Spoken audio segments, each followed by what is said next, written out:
Food delivery giant Uber has reached an out-of-court settlement with an Adelaide delivery driver after federal court judges questioned its argument that it didn't have employees.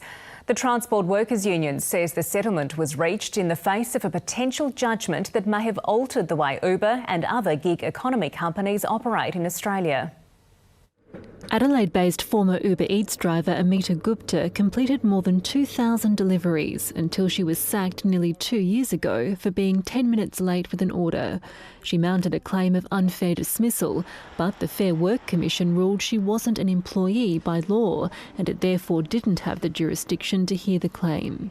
We are fighters actually. We wanted to fight for others to improve the condition of the people.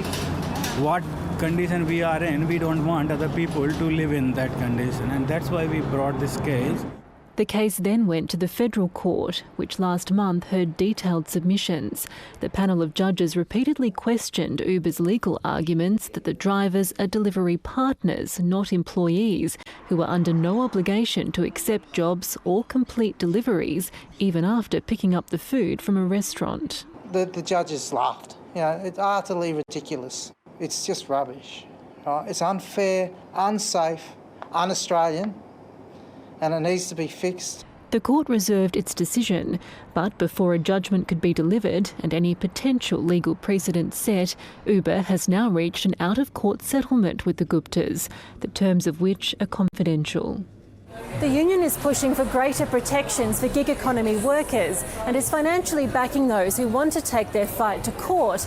No easy feat against big corporations using complex legal arguments, and in this case involving multiple appeals and jurisdictions. This market is getting crazy. It has the potential to cover anything you want, any service you want in Australia could be covered with this online stuff, and it's a race to the bottom. There should be regulation.